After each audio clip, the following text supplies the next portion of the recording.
네, 안녕하십니까? 반도조항교회 고영삼 목사입니다. 오늘부터 열두 선지자, 즉 소선지자의 영성이라고 하는 제목을 가지고 좀 나눠보려고 합니다. 어, 이렇게 쉽지 않은 내용이겠지만 그래도 최대한 신학이 아닌 신앙을 향상시키는 방향을 가지고 한번 해보도록 하겠습니다. 먼저 첫 화면에 나와 있는 우리 이 사진을 보겠습니다. 제가 찍은 사진입니다. 네, 어디서 찍었는지는 기억이 잘 나지 않지만 이 사진을 찍고 참 잘 찍었다라고 혼자 기뻐했던 기억은 있습니다. 이 참 넓은 이 공간에 수도 없이 많은 나무들이 뒤에 보이지만 이 앞쪽에는 없었는지 아니면 죽었는지 모르겠지만 어쨌든지는 이렇게 비어있는 공간에 이렇게 나무 하나가 이렇게 서 있습니다. 이 나무는 좀 말라 비틀어져 버린 이 사진을 오늘 열두 선지자의 영성이라고 하는 이 강의 배경화면으로 삼은 이유 중에 하나가 이 나무의 모양이 어쩌면 열두 선지자의 모습은 아닐까 그냥 혼자 생각해 보는 거예요. 그들은 그렇지 않았겠지만 제가 만약에 열두 선지자의 모습으로 그 시대의 그 상황 가운데 던져졌다면 이런 마음이 아닐까 한번 생각해 보게 됩니다. 하나님의 말씀을 선포하다가 지쳐버린 아니면은 너무나 힘겨운 예레미야 같은 경우는 뭐 소선지자는 아니지만 그 예루살렘의 그 무너짐을 보면서 울 수밖에 없었던 그 마음들,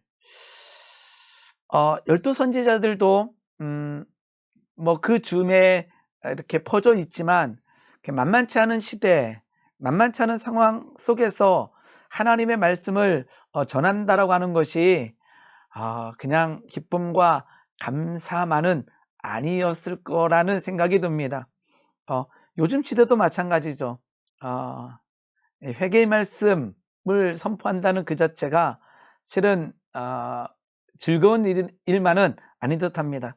그래서 한번 이 나무가 어쩌면 지금이나 그때나 담대하게 하나님의 말씀을 선포하는 선지자 아니면 목회자들의 마음이 아닐까 한번 생각해 보게 됩니다.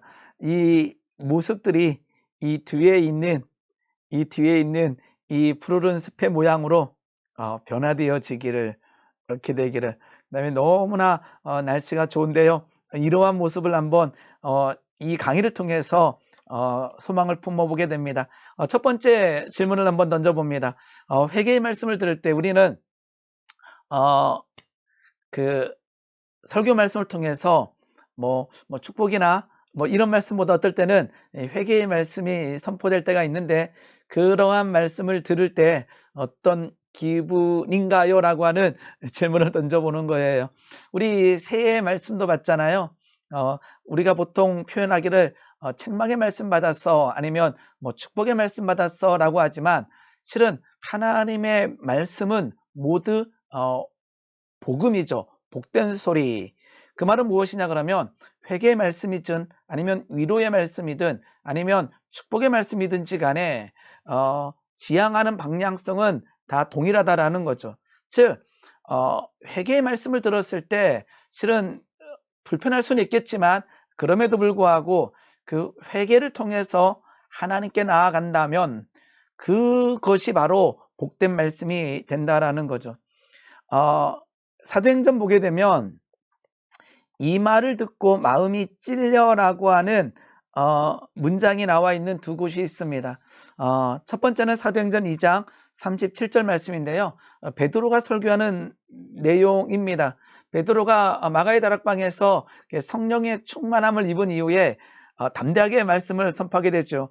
그 겁냈던 그 두려움의 모습을 버려버리고 이제 하나님의 말씀을 담대하게 선포하는데 그 말씀을 들은 이스라엘 백성들 유대인들이 마음이 찔려 즉 회개의 말씀을 듣고 마음이 찔려 베드로와 다른 사도들에게 물어 이르되 형제들아 우리가 어찌할꼬라고 묻고 있다라는 거죠. 얼마나 감사한지 모릅니다. 우리가 이러한 마음이 되어야 되겠지요. 형제들아 우리가 어찌할꼬 하거늘 베드로가 이르되 너희가 회개하여 각각 예수 그리스도의 이름으로 세를 받고 죄사함을 받으라. 그리하면 성령을 선물로 받으리라. 그러니까 하나님의 말씀을 듣고 마음이 찔려 회개라고 하는 하나님의 은혜 가운데 들어갔을 때 죄사함뿐만 아니라 엄청난 은혜가 있다라는 거죠.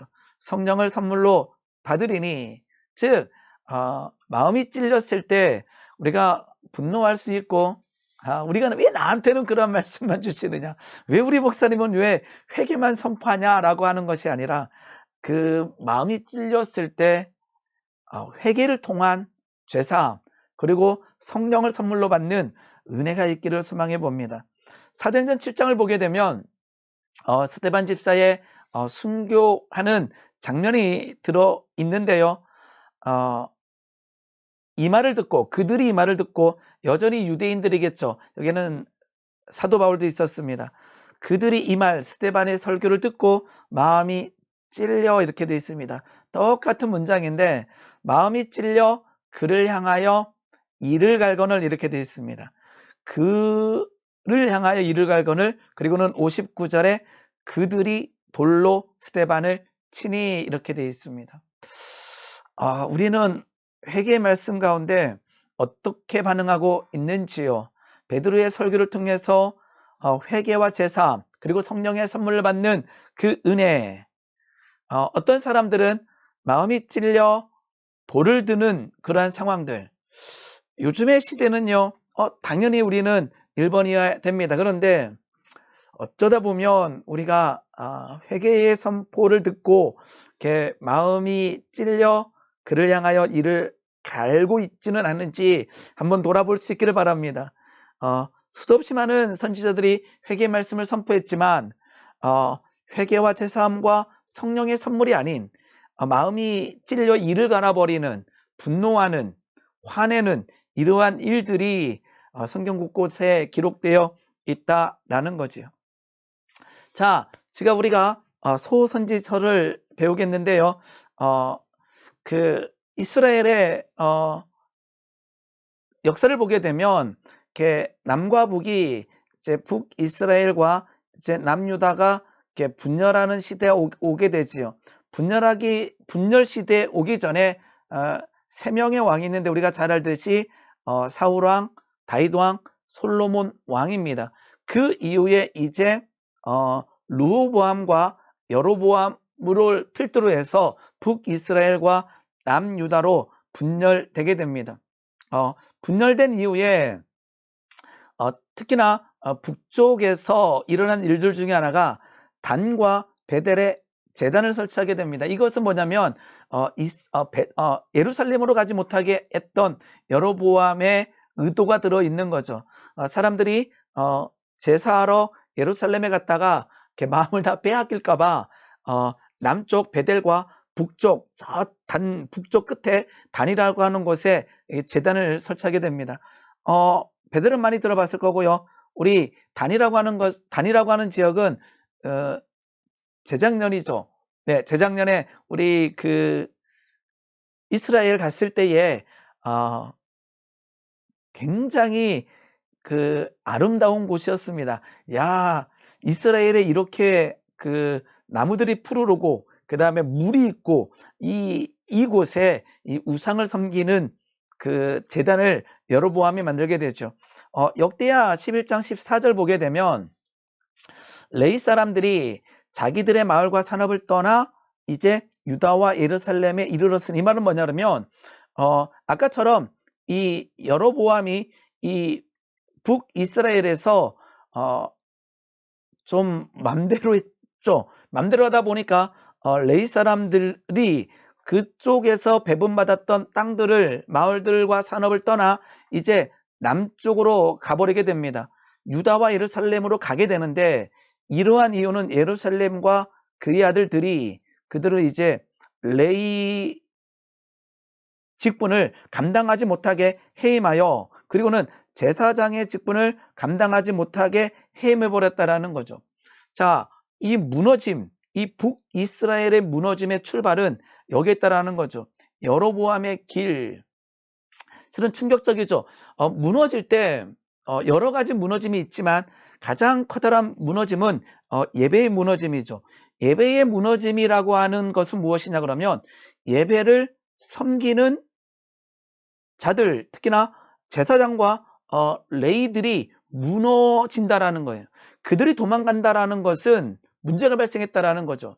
그들이 그 예배와 제사를 섬겨야 되는데 어떨 때는 먹을 것이 없어 도망가던 기록들이 있고, 지금 역대하 11장 14절에서는 그 여로보암의 그 직분을 행하지 못하게 함으로써 이제 남쪽으로 도망가는 일들이 일어나게 됩니다. 즉 제사장과 레위 족속들이 문제가 발생해서 그곳을 떠났다라는 것은 그곳에 제사가 무너졌다라는 거고 예배가 무너졌다라는 거고, 그것은 바로 그것뿐만 아니라 완전히 무너진다라는 거죠. 지금도 마찬가지입니다.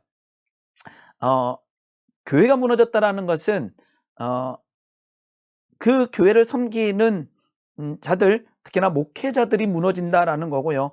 그것은 재정적 어려움을 통해서 그 직분을 감당하지 못하거나 아니면 여러 가지 문제로 인해서 그들이 교회를 떠나고 있다면 역시 그 북이스라엘의 길을 걷고 있지 않나 생각해 보게 됩니다. 북이스라엘 왕들을 설명할 때요, 이스라엘이 범죄하게 한 느밧의 아들 여로보암의 길을 행하였다라고 하는 문장들이 굉장히 많이 나와 있습니다. 여기는 열왕기상 22장 52절만 제가 예로 들었는데요. 느밧의 아들 여로보암의 길로 행하여, 즉 북이스라엘의 무너짐의 출발은 이 여로보암이고, 여로보암이 아까처럼 단과 베델에 제단을 설치하고 레위 족속들을, 레위 사람들을 해임하여 제사장 사명을 감당하지 못하게 했을 때 무너짐은 출발이고 무너짐의 연속이라는 거죠. 그래서 이스라엘 설명할 때 여로보암의 길로 행하여 하나님 보시기에 좋지 않았다라고 하는 표현들이 굉장히 많이 나와 있습니다. 즉 회복은 어디서부터, 아까처럼 회개에서 회개가 출발하지만 결국은 뭐가 회복돼야 되느냐, 성전이 회복될 뿐만 아니라 예배가 회복돼야 된다라는 거죠. 그림을 잠깐 보도록 하겠습니다. 성경 익스플레스라고 하는 책에서 가져온 건데요. 분열 시대를 얘기하고 있는데 최종 성적이라고 하는 이걸 보게 되면 북이스라엘의 왕은 이 19명인데 그 19명의 그 왕들을 다 악한 왕이라고 설명하고 있습니다. 19명 중에 한 명도 선하다, 하나님 보시기에 선했다, 진실됐다라고 하는 표현이 없다라는 거죠. 북이스라엘 왕입니다. 남유다는요 20명의 왕 중에 이제 선한 왕이 8명이 나오게 됩니다. 여기도 마찬가지로 이제 악한 왕들이 있지만 그래도 이 혈통을 이어간 남쪽에서는 선한 왕 8명이 나오게 되죠. 결국은 722년에 아수르에 의해서 이제 북이스라엘이 무너지게 되고, 이 아수르의 정책은 이 사마리아 사람들과 다른 어떤 피지배 상태인 어떤 이 민족들과 이렇게 섞어버리는 정책을 쓰게 되죠. 이렇게 섞어버리는 정책. 그래서 여기는 이제 혼혈이 되게 되면서 이렇게 남쪽에서 보기에는 굉장히 실은 불편한 시각으로 보게 되는 일들이 여기서 발생하게 되죠. 그리고는 BC 606년에 바벨론 포로로 잡혀가면서 결국은 이제 시드기야 왕 때에 BC 586년에 이제 바벨론에 의해서 남유다도 예루살렘도 무너지게 됩니다. 이때 활동했던 이제 선지자가 이제 예레미야 선지자가 되겠죠. 이러한 분열 시대를 겪으면서 이제 포로 시대, 이제 귀한 시대, 이렇게 나눠지게 됩니다. 우리 북이스라엘 왕만 잠깐 보고 할게요. 자세하게 보지는 않겠습니다. 보게 되면 아까처럼 여로보암 1세는요 송아지 숭배를 단과 베델의 제단을 섬기게 되죠. 그런데 제가 이제 두 번째 왕 보게 되면 살해되고 불타서 죽고 이러한 일들이 굉장히 많이 일어나게 됩니다. 이러한 일들이 북이스라엘에서 일어나고 있다라는 거죠. 그리고 우리가 잘 아는 이제 아하방도 나오게 되죠. 이제 가장 악한 왕으로 기록됐고, 우리가 잘 아는 이제 이세벨과 결혼을 했던 왕이 이제 아합 왕이 되게 됩니다. 그리고 이제 오늘 호세아를 잠깐 나가겠지만, 이제 호세아가 활동했던 시기는 이 여로보암 2세입니다. 북이스라엘에서 영적으로 무너졌지만 그래도 번영했던 시기가 바로 여로보암 2세 시기이기도 합니다. 이따 다시 한번 나오겠지만 이 이후에 어떤 일들이 일어나냐면 6명의 왕이 더 나오는데, 철저하게 지금 이스라엘이 무너지는 현장들을 보게 됩니다. 아까처럼 왕이 살해되는 게, 아까처럼 여로보암 2세 가장 번성했던 시기를 지나면서 이제 이스라엘은 완전히 무너지는 모양이 정치적으로도 무너지고 있다는 것을 볼 수 있다는 거죠. 살롬에게 살해되고, 무나헴에게 살해되고, 그 다음에 베가에게 살해되고, 이렇게 호세에게 살해되면서 엄청난 영적 무너짐 뿐만 아니라 정치적으로도 무너지게 되죠. 그래서 결국은 호세아 때에 아수르의 침공으로 멸망하게 되는 일이 북이스라엘에서 일어나게 됩니다. 자, 이제 이러한 시대에 아까처럼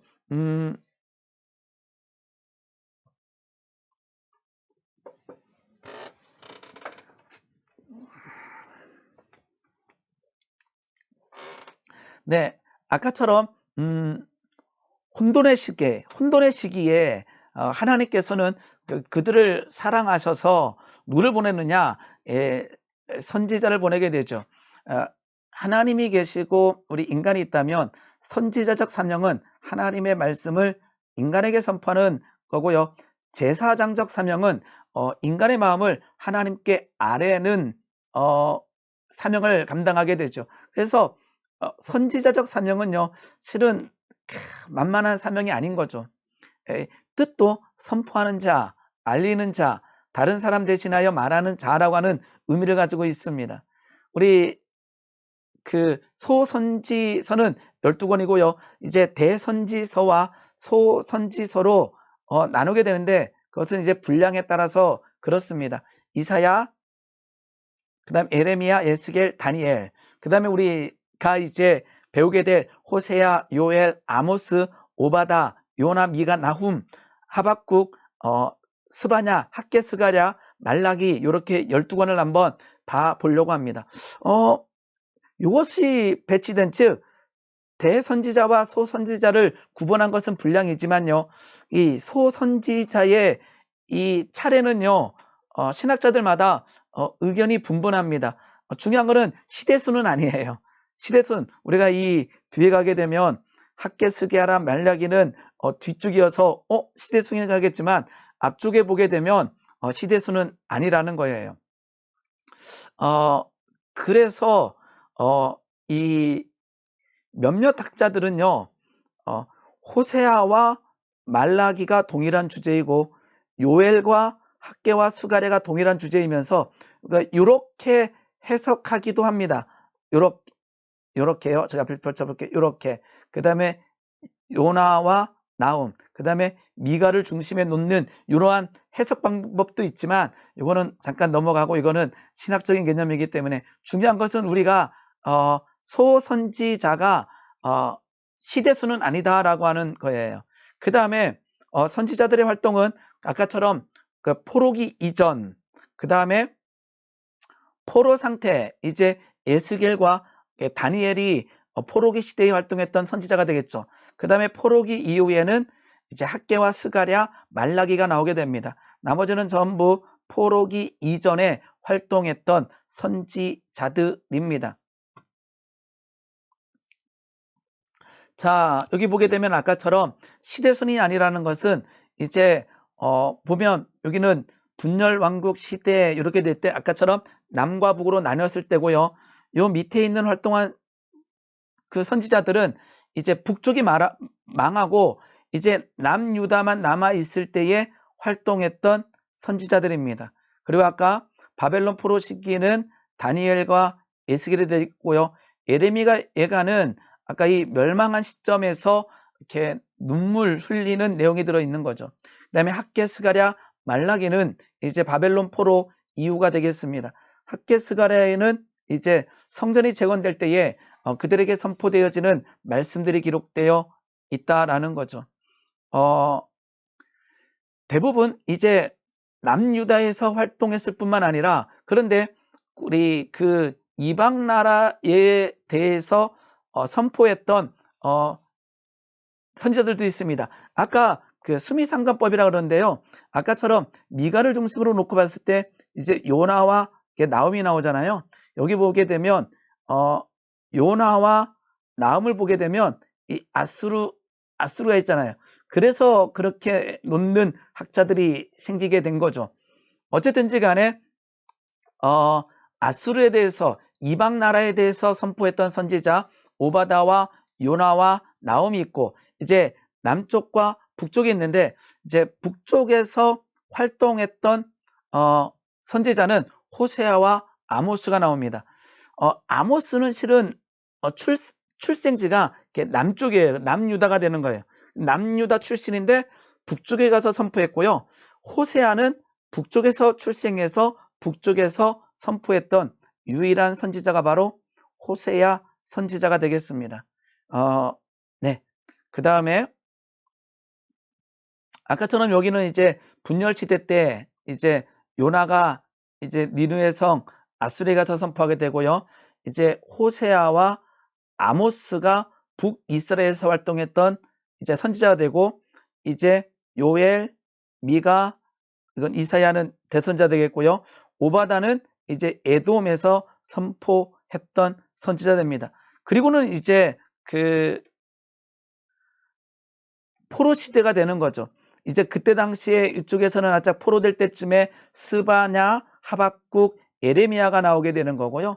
그 다음에 우리 아까 니느웨에서 했었던 나움이 나오고, 이제 그 바벨론으로 잡혀갔을 때에 이제 다니엘과 에스겔이 이 바벨론 포로지에서 하나님의 말씀을 이렇게 선포하게 됩니다. 네, 오늘부터 이제 처음 시간이었는데요. 이제 호세아부터 이제 말라기까지 좀 우리가 성경을 읽는데 이렇게 편안하게끔 한번 맥을 한번 잡아보도록 하겠습니다. 이렇게 호세아서부터 오늘 나가겠는데요. 호세아 보게 되면 아까 얘기했듯이 유일하게 북왕국 이스라엘에서 태어나서 활동한 예언자입니다. 아까 한 사람이 더 있었는데, 이 아모스가 북이스라엘에서 하나님의 말씀을 선포했는데, 아모스는 이 밑에 동네, 즉 남유다 예루살렘 요 밑에에서 태어났는데, 이제 하나님의 명령을 받아서 이제 북쪽에 가서 선포했기 때문에 북왕국 이스라엘에서 태어난 유일한 사람은 바로 호세아입니다. 호세의 이름의 뜻은 이제 구원이라는 뜻이고요. 이 주전 750년에서 715년 사이에, 이건 약간 학자들마다 달라서 715년 사이에 이렇게 활동했다라고 되어 있습니다. 우리가 성경 읽을 때 주전 언제다 이것을 우리가 실은 쉽게 알 수가 없잖아요. 그냥 여로보암 2세 요 정도는 알아야 될 것 같아요. 여로보암 2세라고 알아야 되는 이유 중에 하나는 무엇이냐면요, 이때 당시에 굉장히 그 경제적으로 부흥했던 시대이기 때문에 그렇습니다. 그래서 여로보암 2세라는 것을 이렇게 알아두면 좋겠습니다. 호세아 1장 1절 말씀 보면은요, 제 주변에 지금 요 성경처럼 봐야 되겠네요. 호세아 1장 1절 보게 되면, 지금 제가 주변에 성경이 없어서 쉬운 성경입니다. 여호와께서 부에리의 아들 호세에게 말씀하셨습니다. 그때는 우시야와 요담과 아하스와 히스기야가 유다 왕으로 있을 때이며 요아스의 아들 여로보암이 이스라엘 왕으로 있던 때입니다. 그러니까 요아스의 아들 여로보암이 이스라엘 왕으로 있던 때에 호세아가 활동했다라는 거죠. 아까처럼 이제 결국은 북이스라엘이 이제 아수르에 의해서 이제 무너지게 되잖아요. 이 아수르에서 무너졌는데 이때 당시에도 아수르의 세력으로 인해서 어려움을 겪고 있을 때입니다. 이 호세아가 이제 다음 시간에 한번 배우겠지만 호세아가 활동할 때에 이 남쪽과 그 북쪽에 엄청난 갈등이 일어나게 되는데 그런 다음 시간에 배경을 배울 때 한 번 더 배우도록 하겠습니다. 아까 여로보암 2세 이후에 6명의 왕이 등극하게 되는데 그 중에 4명이 살해당했다라고 하는 이 내용에서 이 북이스라엘의 어떤 정치적, 영적 상황들을 우리는 짐작할 수 있을 것 같습니다. 우리 호세아에서 가장 중요한 말씀은 6장 6절입니다. 나는 인애를 원하고 제사를 원하지 아니하며 번제보다 하나님을 아는 것을 원하노라. 즉 여기서 하나님께서 이스라엘 백성들에게 두 가지를 원하는데 인애를 원하고 하나님을 아는 것을 원한다라고 하나님께서 말씀하고 계십니다. 인애는 원어를 보게 되면 헤세드입니다. 사랑이라고 할 수도 있고요. 여러 가지 해석이 있는데 나는 인애를 원하고 진실을 원하고 제사를 원하지 아니하며 번제보다 하나님을 아는 것을 원한다라고 하는 이 표현에서 우리는 무엇을 알 수 있나요? 제사와 번제는 어찌됐든지 간에 여전히 이루어지고 있다라는 거죠. 여전히 이루어지고 있는 시대였다라는 거죠. 그런데 하나님께서 그러한 제사, 그러한 번제가 아니라 하나님께서 원하시는 것은 인애, 그리고는 하나님을 온전히 아는 것을 하나님께서는 호세아 선지자를 통해서 이스라엘 백성들에게 선포하고 있는 거죠. 어쩌면 우리가 아까처럼 이 소선지서를 읽을 때에 그냥 그때 그랬구나가 아니라 지금도 그러할 수 있다라는 거죠. 지금도 그러할 수 있다. 즉 하나님께서 지금도 호세아 선지자를 통해서 북이스라엘, 아까처럼 여로보암 2세 때에 하나님의 말씀을 담대하게 선포하셨던 것처럼 어쩌면 우리 호세아 말씀 읽다 보게 되면 아까 그 여로보암 2세 때 엄청난 경제적 부흥 시대였잖아요. 그 부흥 시대 때에 어떤 일이 있었나요? 영적 무너짐, 정치적 무너짐. 우리나라가 어쩌면 인정하지 않을지는 모르겠지만 굉장히 선진국입니다. 굉장히 잘 나가는 나라 중에 하나입니다. 우리가 수도 없이 많이 불평하고 원망하는 그런 모양새가 우리에게 있어서 그럴 수는 있겠지만 맨날 싸우잖아요. 근데 우리나라는 굉장한 선진국입니다. 잘 사는 안전한 나라 중에 하나입니다. 그런데 하나님께서 요즘에 유튜브가 많잖아요. 막 1950년대 그 6.25 전쟁 그 이전에 막 영상들과 사진들을 너무 쉽게 볼 수 있잖아요. 그게 불과 몇십 년이 안 됐어요.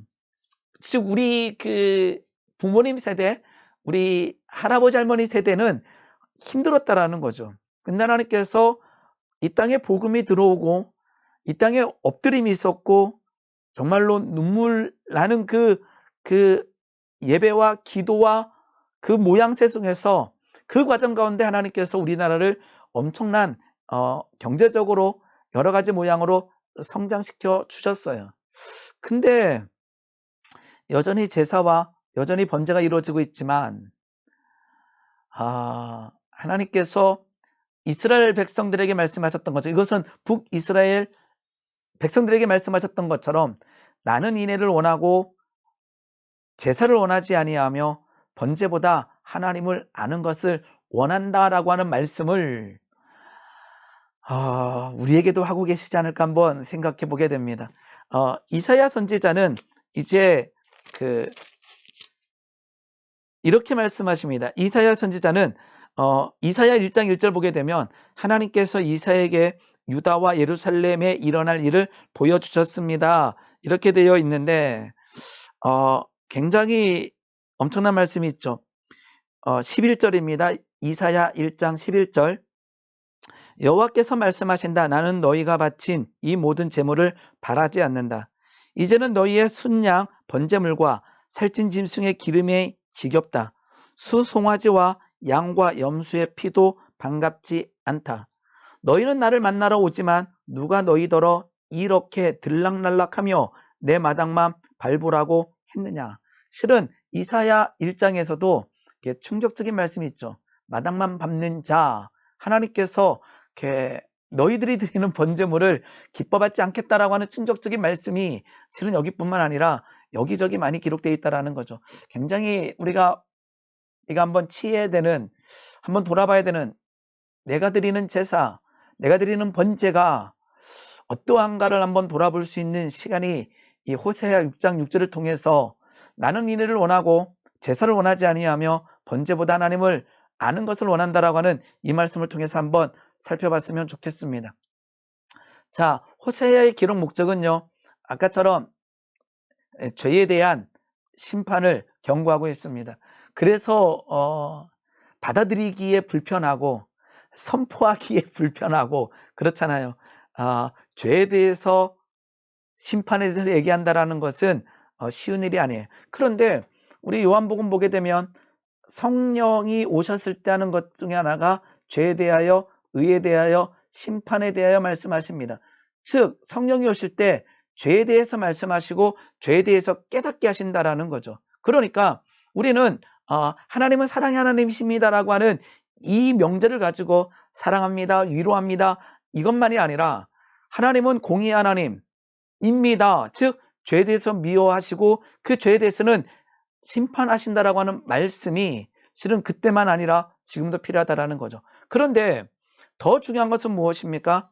하나님의 신실하심을 통해서 결국은 구원하실 것을 천명하신다라는 거죠. 즉 죄에 대해서 심판이 아니라 돌아오라, 내가 너희들을 구원하겠다라고 하는 이 말씀이 있다라는 것이에요.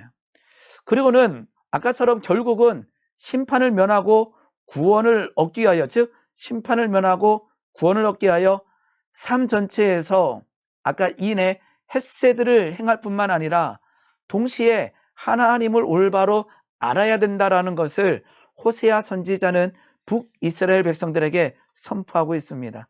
호세아 선지자는 북이스라엘 백성들에게 선포하고 있을 뿐만 아니라 지금 저와 이 이야기를 듣고 있는 우리 성도님들에게도 이 이야기를 하고 있는 거죠.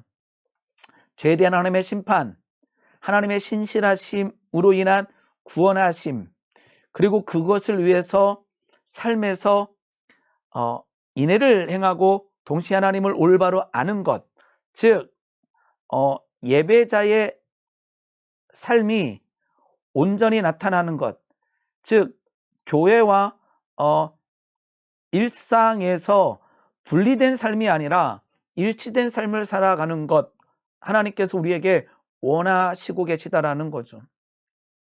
네, 이제 호세아를 맥만 잡고 오늘은 마무리 짓도록 하겠습니다. 호세아는 이제 14장까지 되어 있는데요. 우리 많이 들어봤죠? 이제 고멜과 이제 음란한 여인 고멜. 실은 이 이야기요, 음란한 여인이잖아요.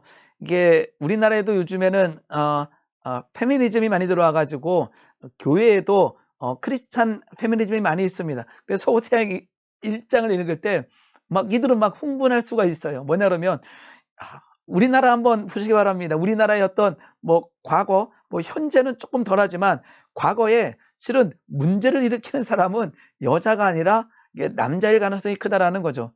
그런데 성경은 이 고멜이 문제를 일으켰다라고 기록하는 것에 대해서 굉장히 반감을 가지기도 합니다. 어쨌든지 이 이야기를 통해서 하나님께서 그 이스라엘 땅의 음란함과 그들을 품겠다라고 하는 말씀을 이제 호세아의 삶을 통해서 직접 말씀하시죠. 그리고 이제 범죄한 이스라엘에 대한 심판과 범죄한 이스라엘에 대한 진노 등이 이제 호세아에 기록되어 있습니다. 아까 주제는 어떠한 상황에서도 변치 않는 하나님의 사랑, 그리고는 회복이라는 거죠. 여기서 하나님 왜 이렇게 무서워? 여기서가 아니라 하나님께서는요, 우리를 언약 백성 삼으셨고 하나님께서는 죄를 짓는 모양새를 원치 않으셔요. 그러니까 우리가 죄를 안 짓는 것이 아니라 죄를 지을 때마다 회개하고 통회하고 자복하면서 하나님의 사랑 가운데 거하고 이제 회복된 삶을 살아야 되겠죠. 아까 호세아 6장 6절 말씀이 이제 주제 성구가 됩니다. 나는 인애를 원하고 제사를 원하지 아니하며 번제보다 하나님을 아는 것을 원한다. 이렇게 호세아서에는 기록되어 있습니다. 자, 이제 오늘 전체적인 아까 개관을 하고 호세아를 잠깐 봤는데요. 소선지서를 읽으면서 우리의 믿음 생활을 좀 돌아봤으면 좋겠습니다. 아까처럼 마당만 밟는 그런 신앙이 아니라 예배가 무엇인지 온전히 알며 예배를 통해서 그 다음에 개인적인 기도를 통해서 말씀의 묵상을 통해서 하나님과 친밀해질 뿐만 아니라 이 땅에서 괴리된 삶이 아니라 믿는 자의 삶을 살아가면서 선한 영향력을 끼치는 우리가 되었으면 좋겠습니다. 그러할 때 무너진 기독교가 교회가 회복되기 시작하는 거죠. 네, 오늘 여기까지 하고 다음 주에 호세아를 이어서 나가도록 하겠습니다. 네, 감사합니다. 여기까지 하도록 하겠습니다.